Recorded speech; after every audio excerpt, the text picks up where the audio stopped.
el transistor bipolar como amplificador de corriente alterna.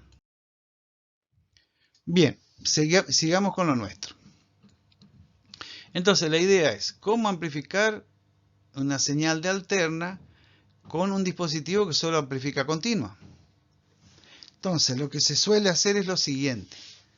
Se monta una señal de alterna. Acá las señales es lo que queremos amplificar. Esa alterna es de baja amplitud y la corriente continua que vamos a utilizar es de una tensión más alta. Entonces lo que se suele hacer es, a una tensión que acá le llamamos V sub BB, se le suma una corriente alterna de pequeña amplitud. Acá vemos, por ejemplo, un circuito clásico con un emisor común, donde se inyecta la señal. Señal le vamos a llamar a toda forma de onda que va a ser tratada. O sea, en este caso, toda forma de onda que vamos a amplificar. Es el tratamiento que le estamos dando. El micrófono me entrega una forma de onda de corriente alterna. El sonido de la guitarra también. El sonido producido sintéticamente por un sintetizador, hoy conocido como teclado, también es de alterna. Todas las señales sonoras son de alterna. Entonces lo que se usa para poder inyectar esa alterna al circuito de corriente continua, montar, como le decía anteriormente, la señal de alterna al de continua, es un capacitor, como el capacitor C5. Ese capacitor permite que la corriente alterna de la señal del micrófono pase directamente a la base del transistor, porque es alterna, pero la continua que está llegando vía RB, R sub B, a la base del transistor no vaya al circuito de señal. Por ejemplo, no retorne al micrófono, porque eso le causa daño. Entonces, en caso que la señal, eso se irá explicando en la práctica. En caso de la señal, claro que nosotros estamos dando una breve introducción a los amplificadores de alterna. Imagínense que la señal que está a la izquierda sea un micrófono. El micrófono capta las presiones sonoras de la voz y la transforma en corriente alterna. Eso puede pasar el capacitor, va hasta la base del transistor.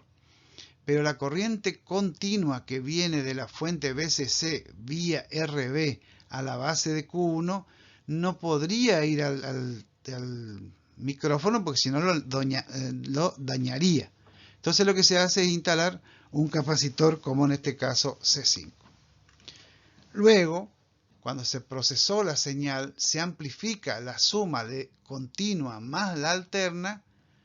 Y finalmente con un capacitor C2 se filtra la continua y se saca la alterna en la cadena final. Entonces, la señal de entrada, micrófono, por ejemplo, es inyectada al circuito de control vía el capacitor C5 en este caso.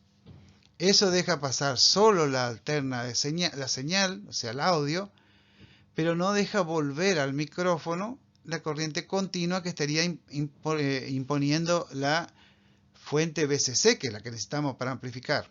Y finalmente el capacitor C2 filtra la continua y tenemos la alterna amplificada. Entonces esto es una forma de utilizar un elemento que amplifica señales de corriente continua, naturalmente, como amplificador de corriente alterna. Tipos de polarización. ¿Qué significa en este caso polarización? Significa preparar el o los transistores para que puedan manejar, amplificar, en este caso, señales de corriente alterna utilizando una polarización de continua. Entonces, lo que hay que darle es un punto de polarización fija en continua a la cual se le sumará la alterna. Esa alterna suma y resta la señal, porque el semiciclo positivo suma, el semiciclo negativo resta.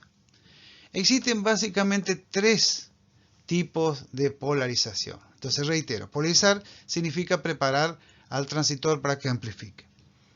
Una de las polarizaciones, y distintos nombres, nosotros vamos a usar uno de los nombres. Cada autor tiene distintas consideraciones. En este curso lo que se le presenta ahora es lo que vamos a tomar como, digamos, básico. Luego, cada uno puede por su cuenta ampliar o especializarse en un tipo de polarización. Existe básicamente entonces tres tipos de polarización. Polarización por resistencia de base o conocido también como polarización fija. Reitero, pueden tener distintos nombres, inclusive distintos productos de traducciones. Nosotros vamos a usar estos nombres. Otra, polarización por resistor de base y colector o polarización con realimentación de colector. Lo que está en negrita con color va a ser el término que vamos a preferir utilizarlo. Y finalmente, polarización por divisor de tensión o divisor de voltaje, dicen en algunos países, o polarización universal. Nosotros entonces vamos a usar tres tipos de polarizaciones. Vamos a presentar polarización fija, realimentación de colector y polarización universal. Depende de la aplicación, el grado de avance, generalmente se pasa directamente a la polarización universal, que es la que, digamos, tiene mejores prestaciones. Veamos la primera. Esta polarización, como se ilustra en la figura, se parece bastante a la que utilizamos cuando le hacíamos trabajar el transistor en todo o nada, en conmutación.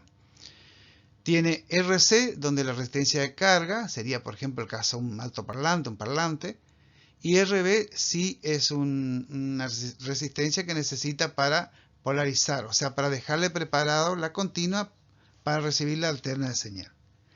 El primero sería polarización fija, se muestra como está en la figura. La segunda, realimentación por colector. Fíjense que lo único que se cambia es el punto donde toma la resistencia de colector. Y por último, la polarización universal, que se parece un poco más a la polarización fija, solo que se agregó una resistencia a masa desde la base de Q1 hasta el punto común. O sea, R1 y R2 forman un divisor de tensión. Por eso también se les suele llamar por divisores de tensión. Entonces, polarización fija, realimentación de colector y polarización universal. Veamos algunas consideraciones genéricas en lo que hace a la polarización fija. La resistencia de colector, R sub C, debe ser calculado teniendo en cuenta la corriente que debe circular por el mismo cuando el transistor se encuentra en el punto de reposo, también denominado punto Q. Bueno, este concepto va a ser reforzado luego en la práctica y el punto Q es el punto que va a tener que trabajar este circuito. Si usted analiza en el circuito que está en la figura que se está presentando en la filmina, esto estaría conduciendo constantemente porque está polarizada la base vía RB, hay alimentación y por RC conduce corriente. O sea, este circuito estaría permanentemente conduciendo corriente continua. A ese circuito nosotros le vamos a inyectar la alterna. Inyectar alterna, aprovechar la propiedad de amplificación y sacar de nuevo. El punto Q va a ser qué corriente continua le vamos a hacer circular mientras no haya señal de audio, por ejemplo. Ese sería el punto Q.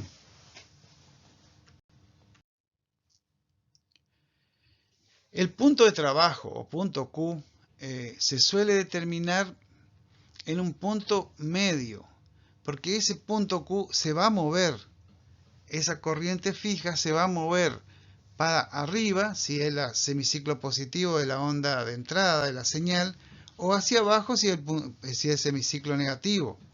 Y eso hace correr la corriente continua que estaría fija, la que estaría acompañando. O sea, la corriente continua solo es como un taxi, le lleva la señal de alterna, el taxi le amplifica, le lleva más rápido, pero cuando llega a destino tiene que bajarse. Entonces entra al taxi la señal vía un capacitor, va en el proceso y sale vía otro capacitor.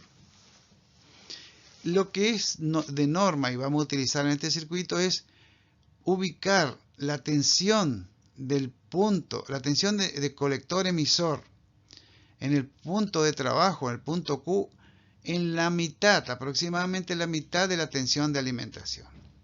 Esto vamos a usar como norma, es bastante común. Entonces recuerden, la tensión de colector emisor para el punto Q, que se suele llamar, y nosotros le vamos a llamar V sub CQ, es igual a aproximadamente la mitad de la tensión VCC, o sea, la tensión de alimentación. Veamos algunas consideraciones. Resulta que la corriente de colector es inestable, porque en realidad beta no es estable. Nosotros vimos en otras presentaciones que beta varía, tiene una pequeña variación, por ejemplo, con la producción del material, del semiconductor, por ejemplo, con la temperatura. Es importante, beta varía con la temperatura. Entonces, como la corriente colector es beta veces la corriente de base, si beta varía sin que varíe la corriente base, la corriente colector varía.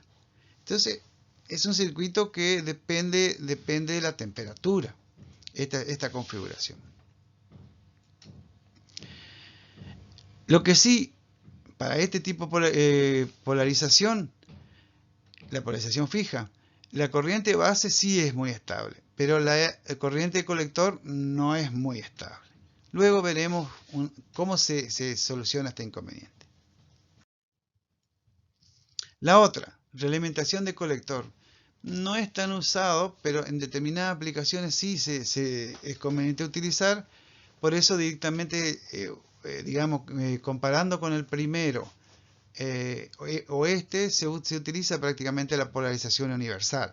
De ahí se puso ese nombre. La resistencia de colector también hay que considerar para el punto de reposo. No entraremos mucho detalle en esta configuración porque no es tan usado. Sí se suele usar en circuitos donde pretende que la señal no se sature. Hoy por hoy directamente hay operacionales casi al mismo precio que un transistor. Entonces por ahí se ocupa ese tipo de señal. La idea es tener un conocimiento de que existe algún sistema de realimentación de esta forma.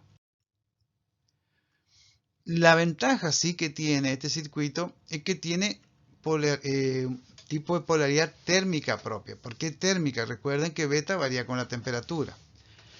Entonces, si varía, digamos, el colector, la corriente colector, porque varía beta, la resistencia de base está tomado desde la misma malla. Entonces, de alguna forma, se realimenta disminuyendo la corriente de base y lo que hace que este circuito sea más estable. O sea que tiene ya una solución de lo que tenía el circuito de polarización fija. Finalmente tenemos la polarización universal. La idea es ver que sea lo más estable posible, todo siempre hablando del punto Q. En un transistor, entonces lo que se hace es independizar de la corriente de base, porque la corriente de base en la polarización fija va vía base emisor. En este caso tenemos fijo por un divisor de tensión y haremos las consideraciones prácticas, que generalmente la corriente que sale a la base es bastante mayor que la que va a pasar por la rama R1 R2, como ya se vio en divisor de tensión, y le hace un circuito bastante más estable y confiable, claro. Por supuesto, estamos a la misma. Para los tres casos, nosotros tomamos la tensión colector-emisor en el punto Q como la mitad de la tensión de alimentación. Fíjense que los tres circuitos tienen una sola alimentación, que le llamamos VCC, no como en el caso de transistor en conmutación, que podía tener una tensión para la base, una pila, una fuente y otra para la de colector. Acá hay una sola. Hay una presentación donde se trata la unificación de fuente. Entonces siempre vamos a tomar la tensión de colector emisor en el punto Q, la mitad de la tensión de alimentación VCC, siempre y cuando querramos tener alta fidelidad, o sea, máxima excursión simétrica de la onda en el punto que queremos trabajar. Ahora, si usted quisieran fabricarse un distorsionador para una guitarra eléctrica, no, ahí pueden correr el punto hacia un lado, el punto Q hacia un lado, y distorsionaría, recorta la onda, y eso hacen los distorsionadores de guitarra eléctrica. Pero en este caso todavía no vamos a hacer un distorsionador, más adelante es posible, pero lo que sí pretendemos es que no distorsione. Bueno, con esto damos por finalizado esta presentación del transistor como amplificador de corriente alterna.